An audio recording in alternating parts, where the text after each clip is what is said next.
বেরিয়েছিলাম আমরা 2 দিনের জন্য একটু শহরের বাইরে, নিজেদের গতানুগতিক জীবনে একটু ছোট্ট পরিবর্তনের চেষ্টায়। আর গন্তব্য ছিল প্রায় 240 মাইল দূরের আরও একটা শহর, ড্যালাস। আর রাস্তায় যেতে যেতে দারুণ অনুভূতিগুলো ভাগ করে নিতে চলে এলাম আবার আপনাদের সঙ্গে। আমেরিকার কান্ট্রি সাইড বা গ্রামাঞ্চল কিন্তু গ্রামের ডেফিনেশনের সাথে কোথাও যেন খুব একটা বেমানান।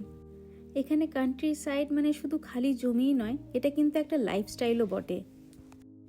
এদেশের মানুষের সবচেয়ে বড় বিলাসিতা হলো স্পেস। একটা বাড়ি আর আরেকটা বাড়ির মাঝখানে এতটাই দূরত্ব যে কেউ কারো জীবনে অকারণে ঢুকে পড়ে না। আসলে তারা যে প্রাইভেসি ভীষণ পছন্দ করেন।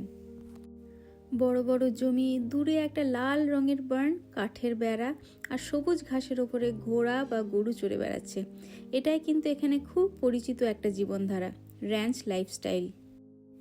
এখানে অনেকের পেশাও কিন্তু একটু আলাদা ধরনের। কেউ ক্যাটেল র্যাঞ্চ চালায়, কেউ আবার হর্স ব্রিডিং করে, কেউ আবার বিশাল খামারে ওই কর্ন বা ভিটও কিন্তু চাষ করেন। আবার অনেকেই রিমোট জবও করেন কিন্তু বাড়ির থেকে বসেই। তবে অনেক মানুষ এমনও আছেন যারা শহরে কাজ করেন কিন্তু থাকেন কান্ট্রি সাইডে। সকালবেলা গাড়ি নিয়ে হাইওয়ে ধরে কমিউট করে অফিসে যান আর সন্ধ্যায় ফিরে আসেন একদম শান্ত নীরব প্রকৃতির মাঝে। তবে মজার বিষয় কি জানেন, শহর থেকে বিচ্ছিন্ন থাকলেও সুবিধা কিন্তু এখানে অবিচ্ছিন্ন। রাস্তা সুন্দর, ইলেকট্রিসিটি, ইন্টারনেট, স্কুল, হাসপাতাল সবই কিন্তু এখানে রয়েছে একই রকমভাবে শহরের মতন।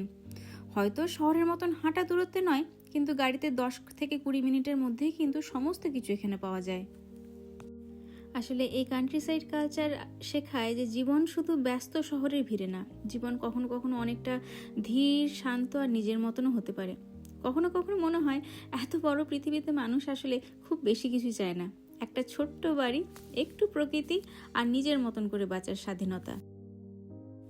আর হয়তো এজন্যই অনেক আমেরিকান বলেন যে city gives opportunity but country side gives piece.